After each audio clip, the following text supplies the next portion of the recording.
그럼 이제 다시 정리를 해볼게요. 우리가 지금 뭘 했는지. 그럼 다시 신고 기간으로 가면 이게 좀 틀이 머릿속에 있어야 되는데, 사실 저도 막 옛날에 강사할 때는 그냥 이것만 가르치면 되니까 이 자격증 공부만 했었거든요. 그땐 저도 막 안 보이는 게 많았는데, 이제 하니까 참 그때 아는 게 없었구나 싶어가지고 이제 좀 이렇게 크게 일단 보여드리는 거예요. 자, 1기, 2기, 예정, 확정 이런 식으로 있어요. 그러면 각각 지금은 1기 할게요. 1기에 썼으니까. 그러면 예정 때 3개월 치죠. 1, 2, 3 신고서 냅니다. 4, 5, 6 신고서 내죠. 그럼 여기서 포인트는 3개월씩 하는 거예요. 3개월, 3개월. 얘 둘은 별개야. 근데 혹시 이때 누락된 거 있으면 여기에 같이 하게 해주겠다. 요 정도 허용이 되죠. 근데 1기 누락한 거를 2기 때는 안 받아주겠다. 이건 수정 신고를 따로 해라. 이렇게 가요. 그래서 실제로 프로그램 들어가 보면은 그런 질문을 하시는 분들이 있어요. 복습할 때 수정 신고가 안 된다. 왜 안 돼요? 이렇게 물어보는 경우가 있거든요. 상식적으로 한번 생각해 볼게요. 수정 신고는 이미 신고가 돼 있어야 돼요. 맞지? 그래야 고칠 수 있죠. 그러니까 이 신고를 안 해놓은 상태니까 수정 신고가 안 떠버리는 거야. 무슨 말인지 아시겠죠? 그러니까 수정 신고가 되려면 확정 신고가 돼 있어야 돼요. 예정 신고는 아니에요. 예정 신고 거는 확정 때 같이 하면 되잖아. 그러니까 확정 신고가 돼 있으면 이제 이 확정 신고를 수정할 수 있게끔 다시 떠요, 프로그램에서. 그리고 1차, 2차, 3차 이렇게 떠요. 계속 수정 몇 번이 걸 수 있으니까. 가산세만 내면 계속 할 수 있거든요. 수정을 못하게 하진 않겠죠. 그리고 참고로 용어가 구분되어 있는데 미리 한번 그냥 말씀드릴게요. 나중에 가산세 때도 한번 말씀드릴 건데, 만약에 우리가 신고를 안 하면요, 그러니까 여기서 신고를 안 하는 거는 두 가지가 있어요. 한번 생각해 보세요.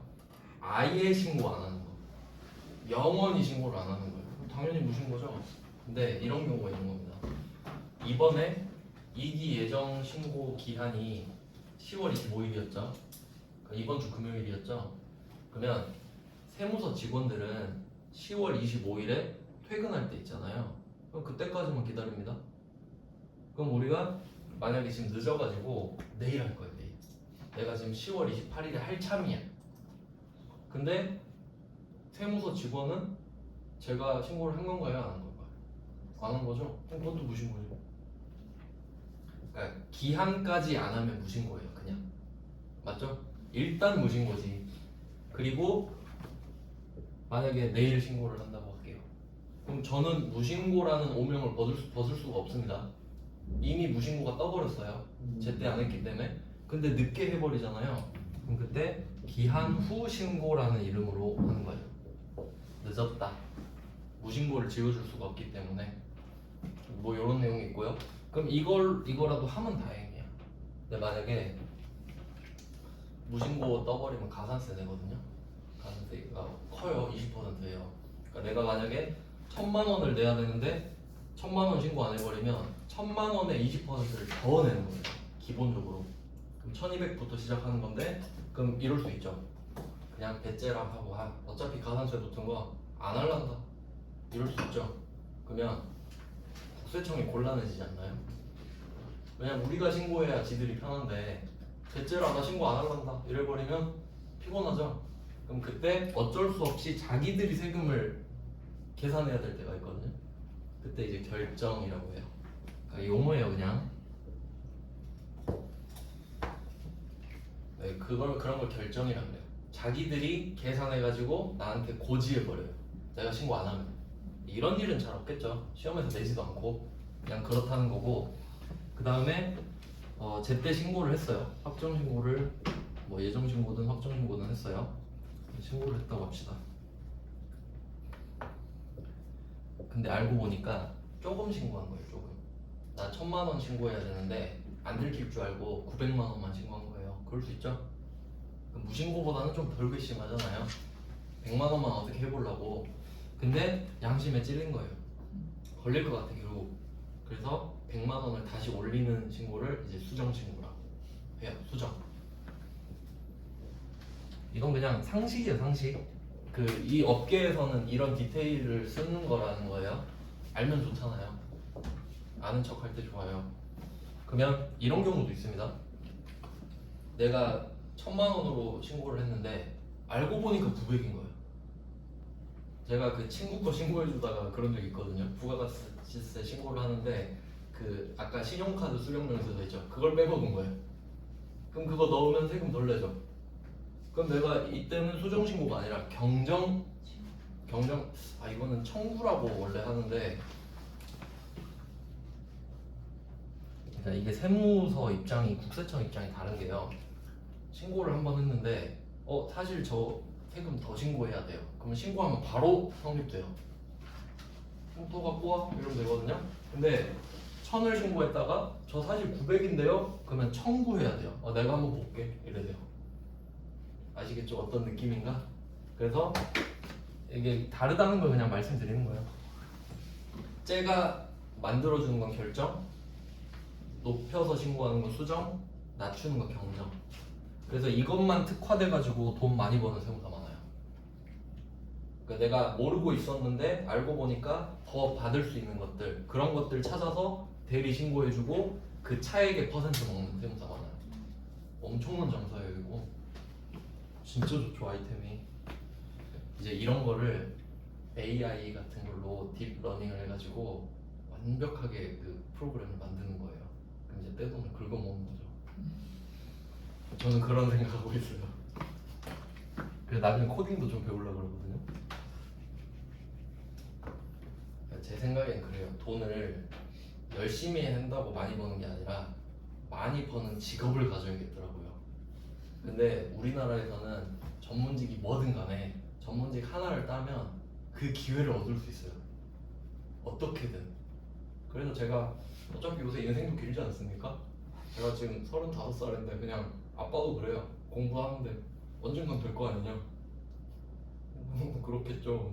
어차피 40에 돼도 좀 80까지 할 생각이기 때문에. 그래서 막 조급해 할 필요가 없는 것 같아요 요새는. 그러니까 여러분도 늦었다 생각하지 마시고 저는 제대로 하는 게 중요하다고 생각하거든요. 늦은 건 없다고 생각을 해서. 네, 기회는 다 온다고 하지 않습니까? 네, 그래서 이런 식으로 누락 나온 김에 좀 말씀을 드렸고, 그럼 우리 입장에서는 보통 수정 신고가 나오죠. 그러니까 사실 이거였는데 더 신고하겠습니다. 뭐 그런 식으로. 그럼 이거 신고서는 안 어렵죠? 자, 근데 이제 부속 서류가 나오잖아요. 부속 서류.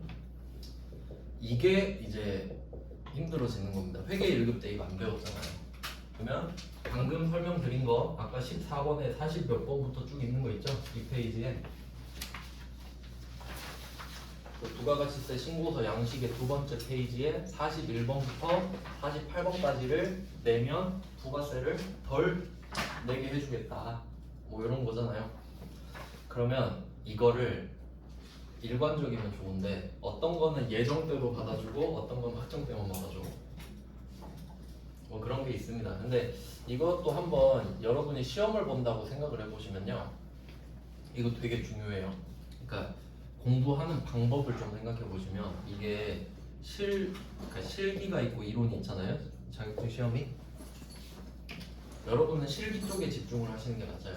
왜냐면 이게 실무하는 거기 때문에. 그럼 어떤 느낌으로 가는 거냐면 이게 그 부속 서류들이 실기 쪽으로 나오잖아요.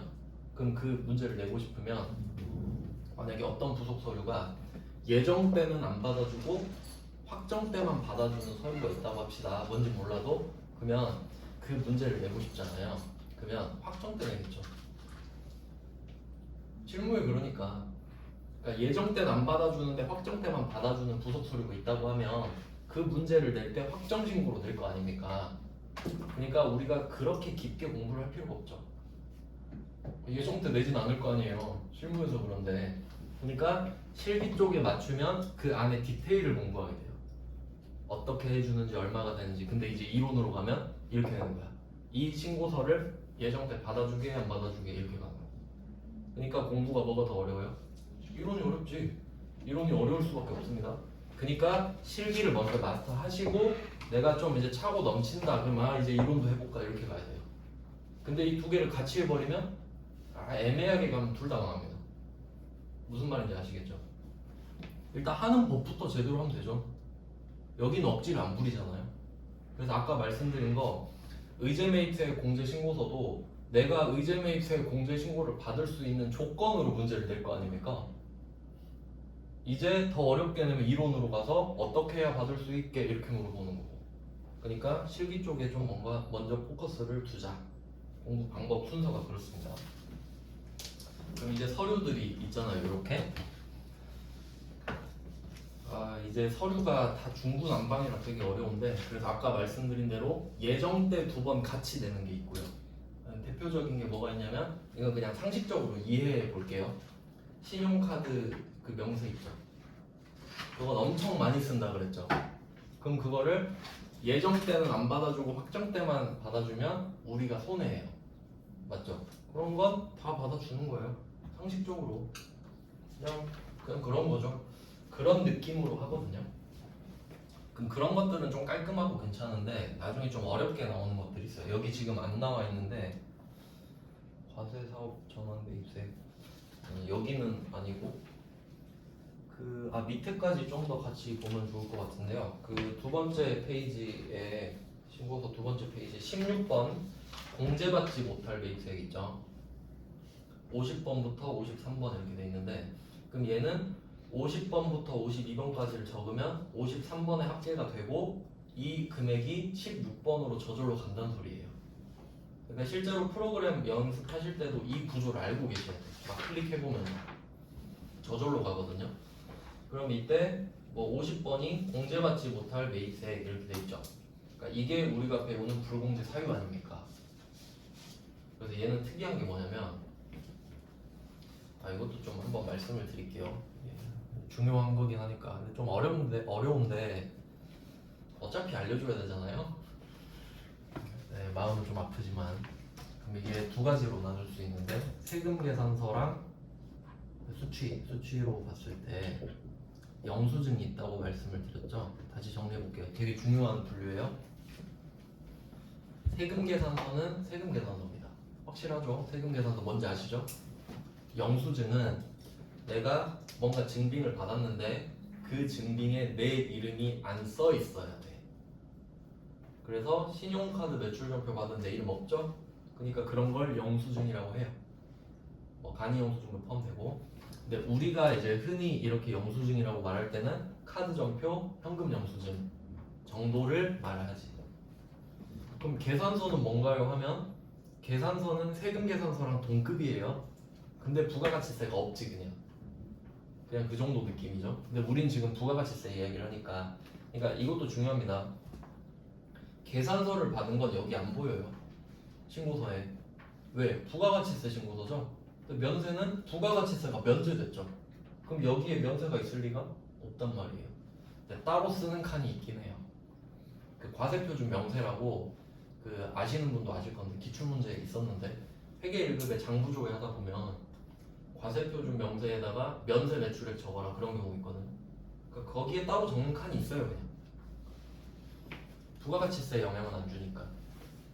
그럼 이렇게 두 가지가 있다고 했을 때 또 두 개로 나눠지죠. 세금 계산서를 받았을 때 세액 공제가 되는 거 있고 안 되는 거 있죠. 그러니까 세액 공제가 되냐 안 되냐 이렇게 두 개가 있잖아요. 신고서에 이게 어떻게 들어가는지가 되게 중요하죠. 이따가 이제 메인 매출 전표를 보면서 하려고 그랬는데 일단 틀을 다시 잡고 그러면 세액 공제를 받았다. 그러면 이게 받은 거랑 못 받은 거 둘 다 있잖아요. 둘 다 합쳐서 그 첫 번째 페이지 양식에 10번이랑 11번으로 들어갑니다. 첫 번째 페이지에 그 10번이랑 11번 보이시죠? 세금계산서 수치분에서 일반 매입 그 중간에 뭐 수출기업 이건 우리 시험 범위 아니고요. 고정자산 매입 이렇게 두 개로 쪼개져 있죠. 아까 카드랑 똑같네요. 그럼 얘도 우선순위가 고정자산이냐 아니냐예요. 맞죠? 고정자산이냐 아니냐. 여기서 토지를 옛날에 그 고정자산으로 냈거든요. 그러니까 오답을 정답으로 해놓은 거지. 뭐 다시 낼 것 같진 않고요.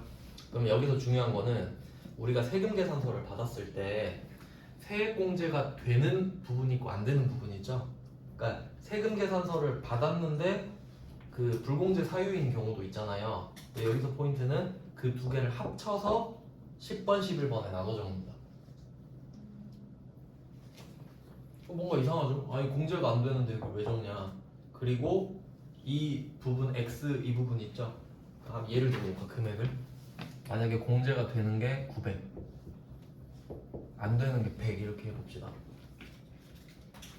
그러면 국세청이 궁금한 건 이거야. 첫 번째, 너 세금 계산서로 얼마 받았어? 그럼 우리 뭐라 그래? 1000이요라고 해야 돼요. 1000 받았으니까 이걸 10번, 11번에 나눠 적어요. 근데 만약에 여기서 소형 승용 자동차가 200이다. 그러면 10번에 800 고정자산 매입에 11번 이렇게 적겠지.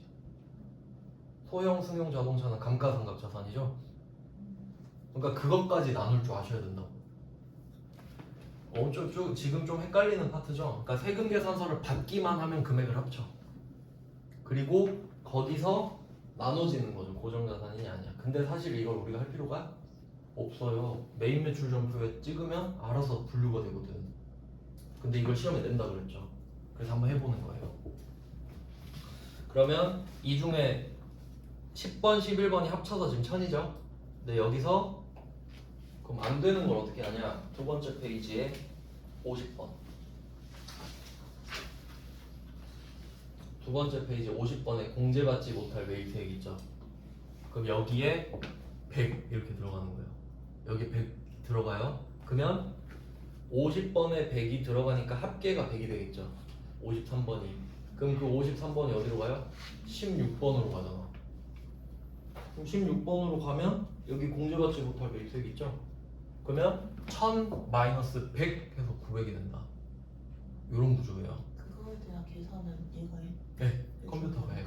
근데 출제자가 건방지게 적어봐라 이런다고요. 아 진짜 사실 좀 실무랑 동떨어져 있죠.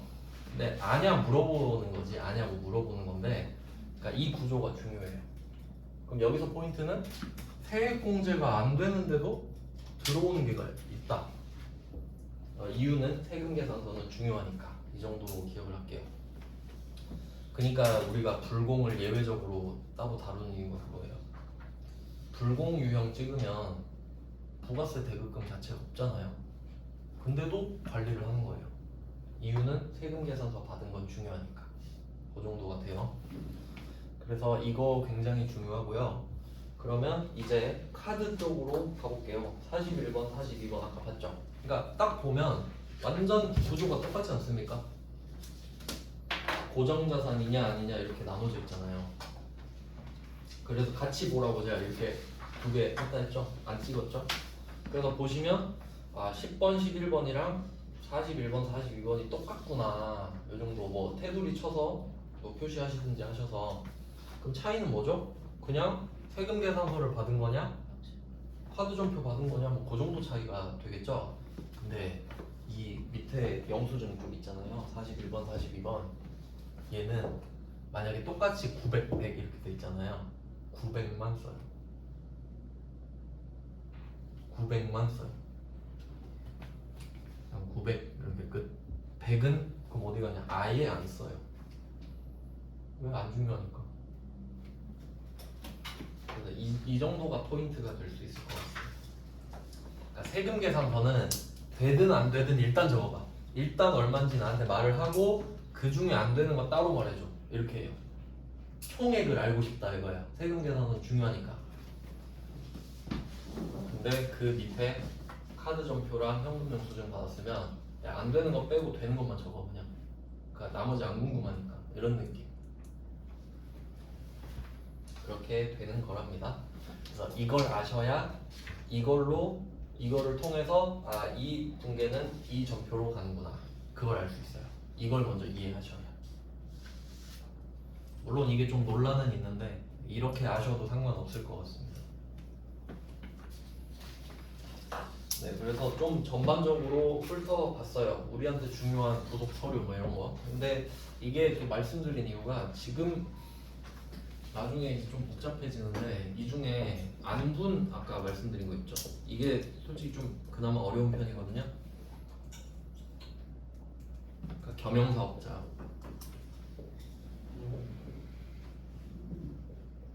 이게 그나마 좀 머리를 써야 돼서 어려운데요. 왜 그런지 좀 말씀을 드리면 예를 들어볼게요. 어차피 하셔야 되는 겁니다. 예정 있고 확정 있죠.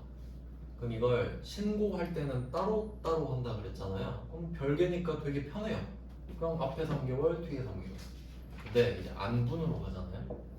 겸용사업자. 그러면 여기서 포인트는 면세 공급가액 비율을 구하는 거거든요.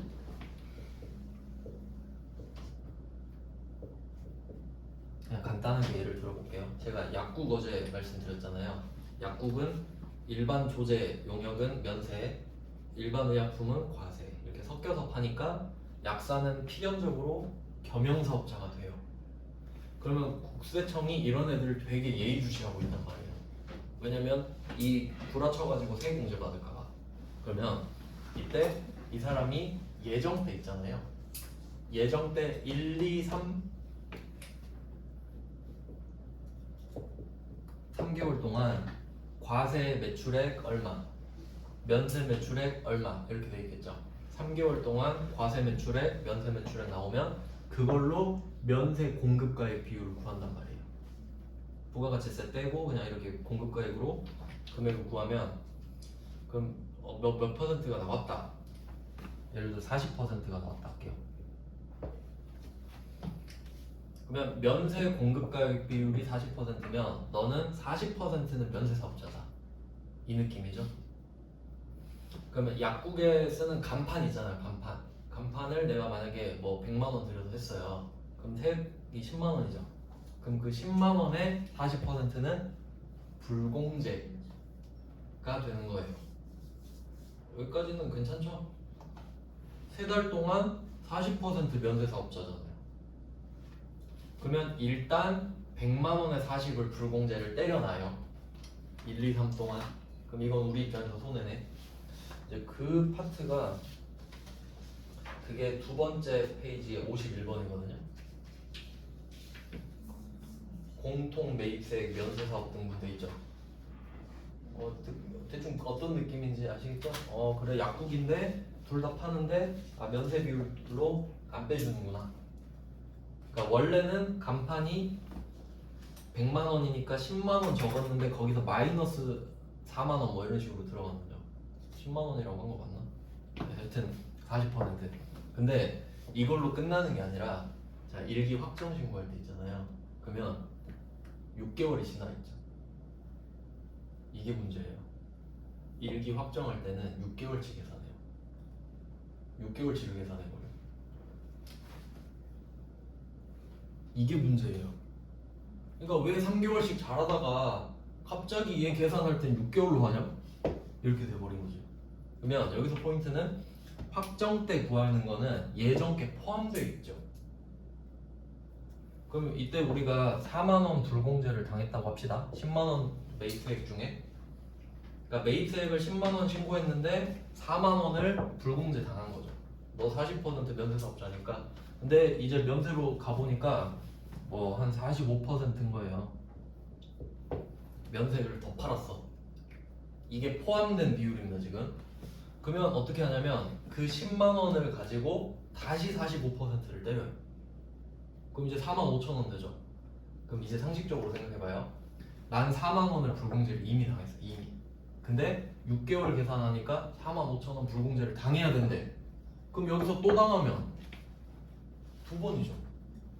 그건 아니지. 그러면 4만 5천 원을 일단 계산한 게 나왔죠. 여기서 너 얼마 불공제 당했더라? 저 4만 원 불공제 때렸잖아요. 그럼 그건 하면 안 되겠구나. 그럼 이번에 3개월은 5천 원만 불공할게. 이렇게 가요.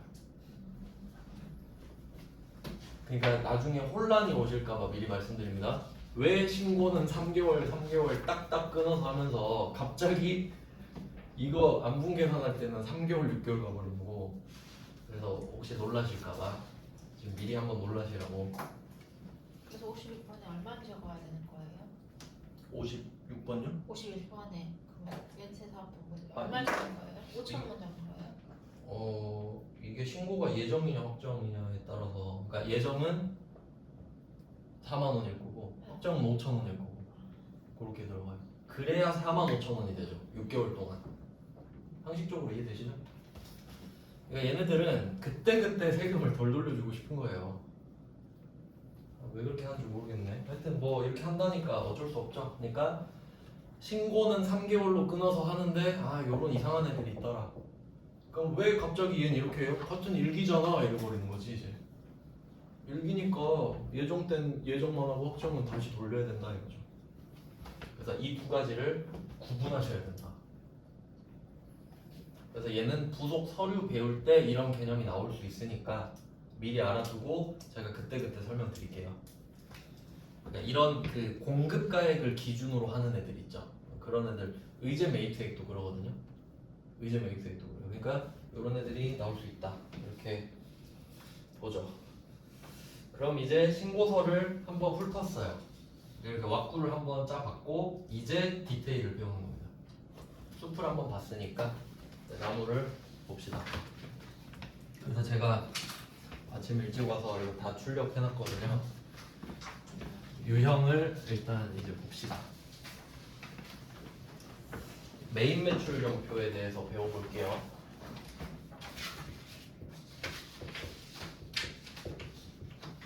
메인 매출령표 유형. 그러면 어차피 두 개밖에 없죠. 매출, 매입 이렇게 있으니까 매출이랑 매입을 유형을 그 양쪽으로 써가지고 비교하면서 설명해드리겠습니다.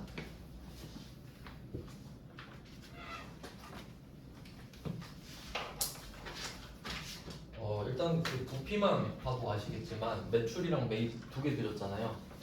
뭐가 더 두껍죠? 당연히 매입이 두껍죠. 왜냐면 매입이 어려우니까요. 그걸 염두에 두시고 말해보겠습니다. 매출과 매입.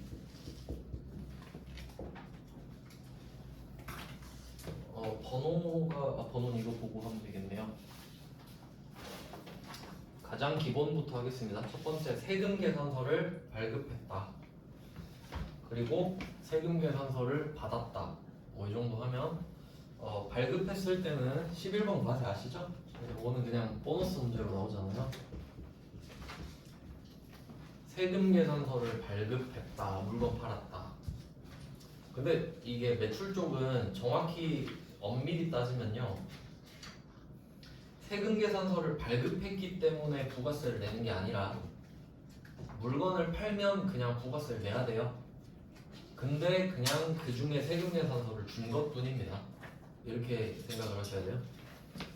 그 다음에 반대로, 자, 세금 계산서를 받으면 매입과세인데, 근데 우린 이제 정확히 해야 되죠. 세금 계산서를 받았는데 불공제 사유가 아닐 때로 정의를 해야 됩니다. 일단 뭐 51번이고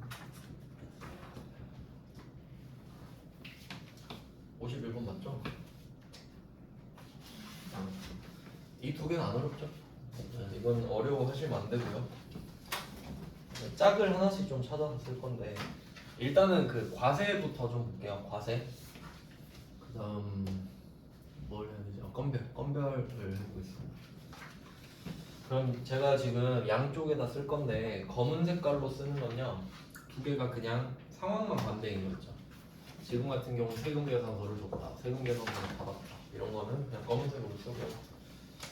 이제 두 번째가 14번 건별.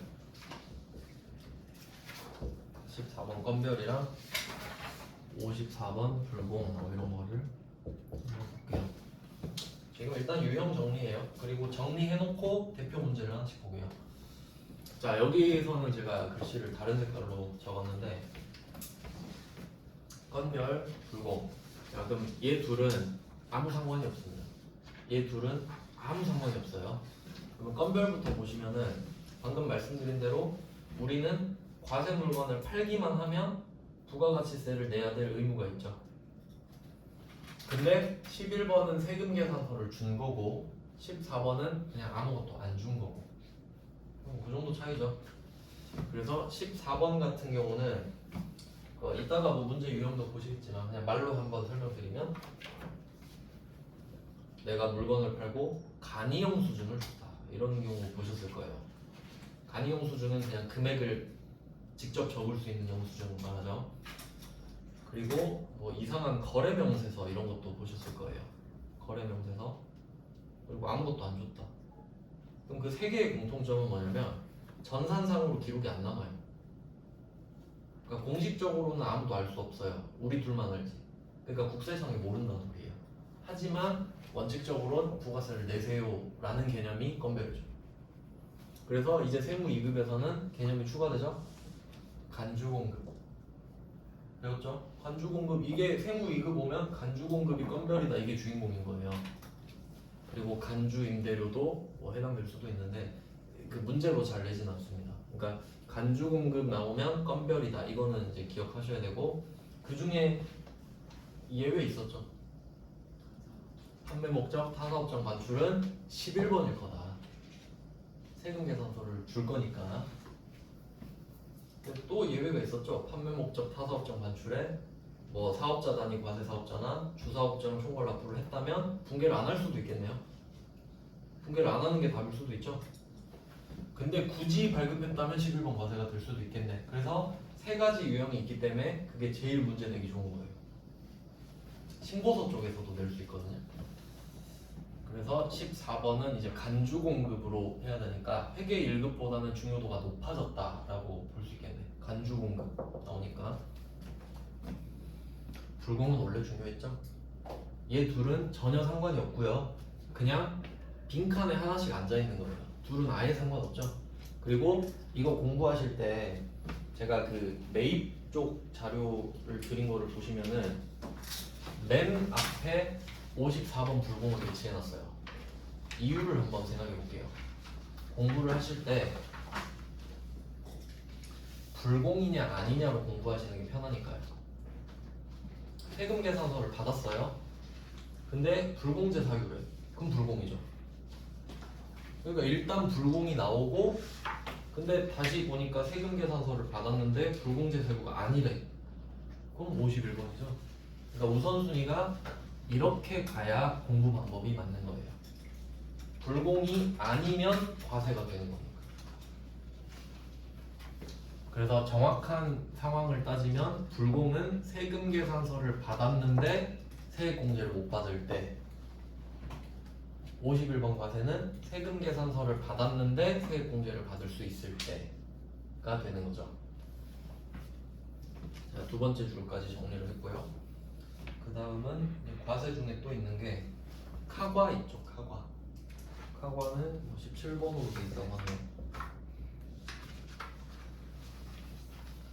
뭐 카과도 마찬가지인데 과세 물건을 파는 순간 부가세를 내야 되지만 여기서 내가 카드 점표를 줬다면 매출 카과가 되는 거죠.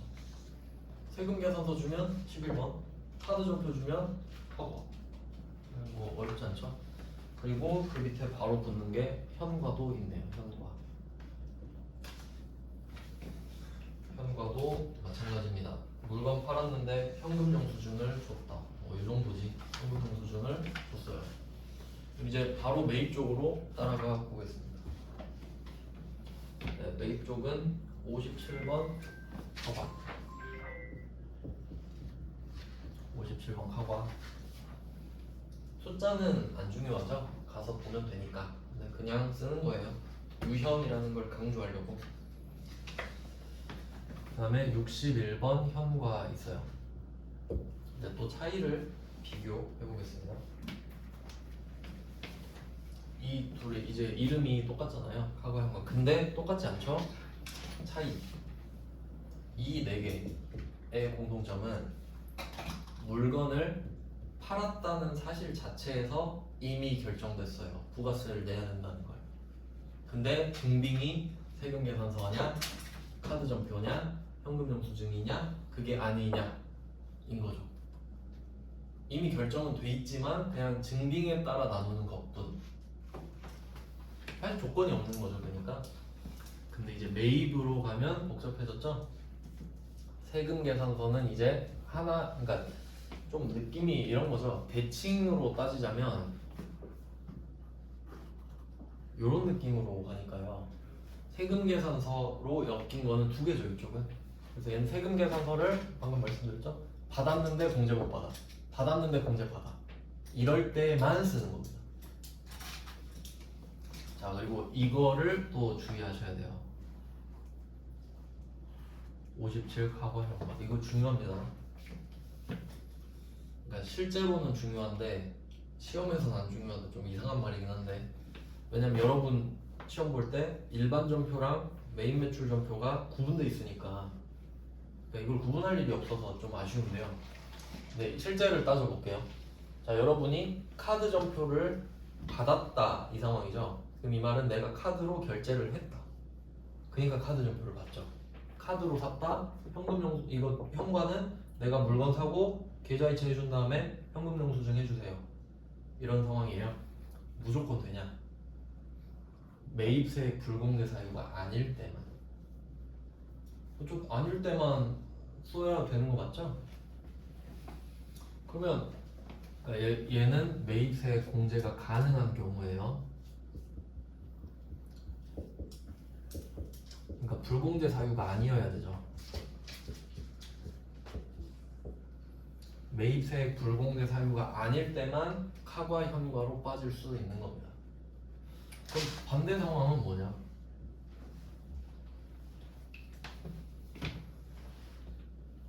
반대 상황 생각해 볼까요? 여러분이 법인카드로 차를 샀다? 뭐 이런 것도 되겠죠? 소형 승용 자동차를 샀어요. 그냥 뭐 중고차를 아반떼 정도를 샀다고 합시다. 카드로. 그럼 그거 공제 못 받는 거죠. 그럼 이게 카바로 올 수 있냐? 아니죠. 이거는 부가세를 붙이고 싶을 때 쓰는 건데, 그럼 공제가 안 되는 건 일반 전표 가는 겁니다. 일반 전표.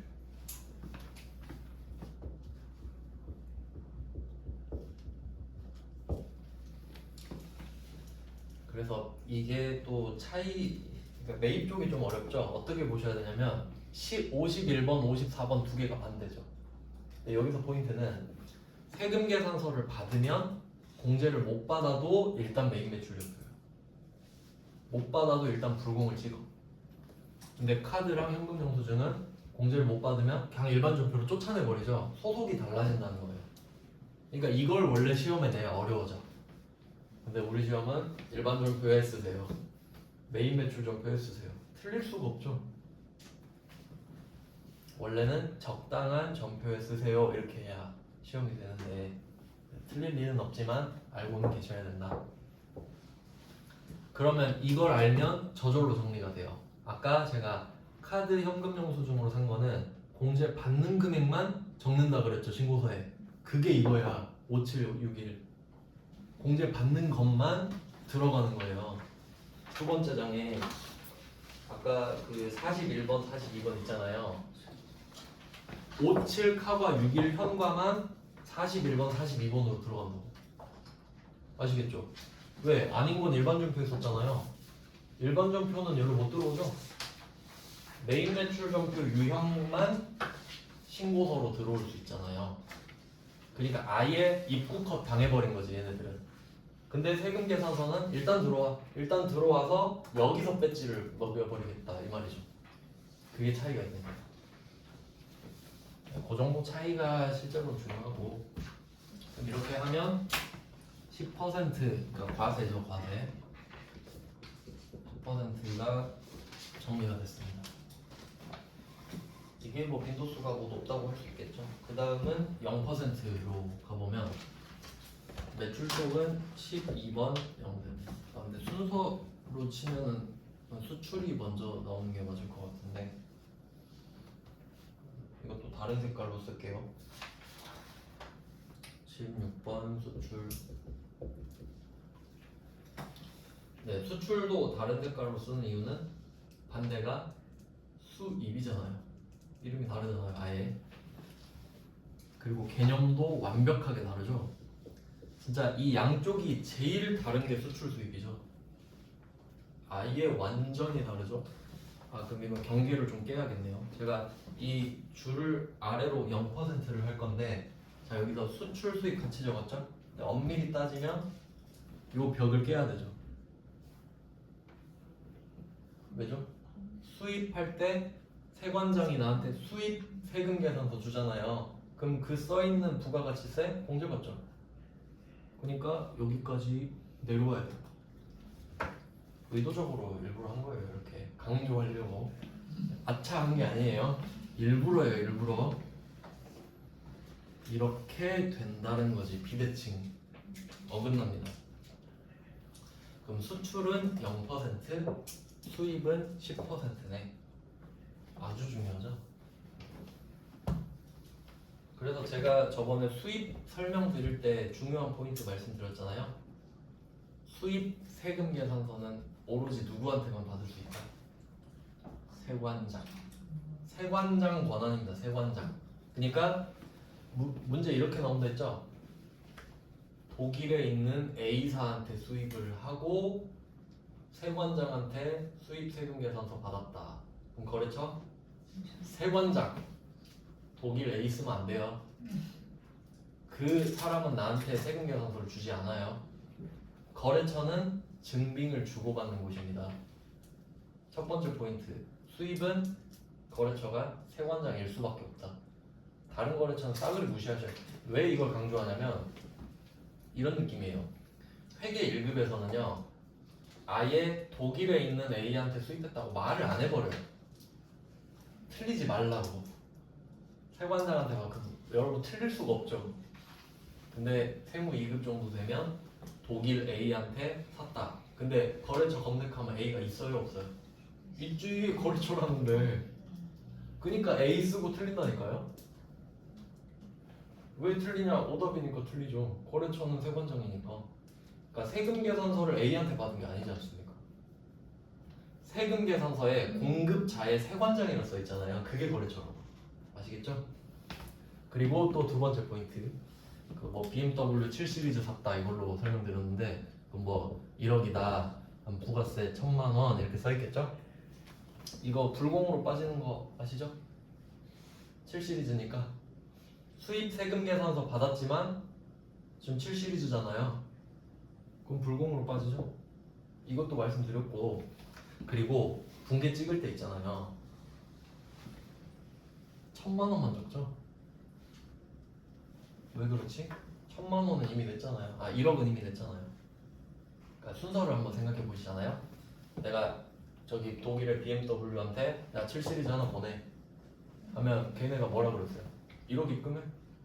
그럼 1억 입금하겠죠? 그거 일반 종표에 쓰죠? 맞죠? 일반 종표잖아요. 그냥 보내잖아요. 그럼 일반 종표에 1억을 뺐어요. 그리고 이제 통관하고 세관장이 뭐래? 야 1,000만 원 갖고 와 부가세. 너 국내에서 사도 1,000만 원 내야 돼. 세금 계산서 줄게. 알겠습니다. 그럼 1,000만 원만 내면 되죠? 그럼 1,000만 원 주고 1억 1,000이라고 써있는 수입 세금 계산서 받는 거 맞죠? 그러니까 여기 1억 1,000 쓰면 돼요? 안 되죠. 또 낼 거예요? 2억 1,000에 살 거예요? 그럼 저 좀 주세요. 아시겠죠? 항상 내 돈이라 생각하세요. 그러니까 옛날에 이거 오류 났다고 물어봤어요. 쌤 오류 났어요. 왜 이게 1억이 안 써져요? 1억 저한테 주세요 이랬지. 이미 냈습니다. 그러니까 구조를 생각하시라고. 1억은 이미 냈구나. 그러니까 오늘은 1,000만 원만 내고 1억 1,000에 대해서 받는 거구나. 아시겠죠? 그러니까 두 가지 포인트. 첫 번째는 수입은 세관장 거래처. 금액은 부가세만. 맞죠? 그러면 그 부가세 개정 과목 아시죠? 부가세 대급금. 근데 이게 7 시리즈면 차량 운반부겠죠? 불공이잖아요. 그럼 진짜 다 틀려요. 그러니까 왜 틀리는지 이유를 말씀드릴게요. 일단 수입으로 생각해서 틀리죠? 근데 내가 인지를 한 거야. 이거 7 시리즈니까 이거 100% 불공이네. 세금 계산서 받았는데 수입 세금 계산서 받았는데 불공제 사유가 되잖아요. 그럼 불공이잖아요. 근데 수입이야. 그럼 이 말은 처음에 1억을 보냈을 때 그 그 1억을 차량 뭐 운반고 이렇게 했겠죠. 그냥 미리 그냥 결과만 본다고 하면 차량 운반고가 맞으니까. 근데 오늘 부가가치세 1,000만 원만 따로 내는 거예요. 그럼 이 1,000만 원은 못 돌려받죠. 그럼 이 1,000만 원은 뭐예요? 차값이잖아요. 그러니까 1,000만 원만 쓰고 차량 운반고 추가해야지. 진짜 이거 포인트 많습니다. 그렇게 되면. 그래서 얘는 혼합으로만 답을 쓸 수 있어요. 방금 제가 말씀드린 상황이에요. 혼합으로만. 그래야 금액을 조정할 수 있잖아요. 그러니까 위에는 1억을 쓰고 밑에는 1,000만 원으로 바꿔서 차량 운반고로 해야 돼. 진짜 엄청난 문제예요. 그게 진짜 틀리라고 된 거예요. 그 정도면. 무슨 말 하는지 아시겠죠? 한 번인가 나왔어요. 그것도 회계 1급이에요. 근데 여러분 사실을 말씀드리면 그런 문제 틀려도 합격해요. 그런 거 한 개 틀려도 합격한다고요. 그러니까 시험장에서는 대범하게 행동해야 돼요. 이런 거? 처음 보네? 어차피 다 틀리겠네? 안 푸시면 돼요. 그 문제가 처음 나왔을 땐 그렇게 했어야 돼. 근데 이제는 처음 나온 문제가 아니죠. 완벽하게 대비를 해야지 이제. 완벽하게 대비를 하거나 아예 안 풀거나.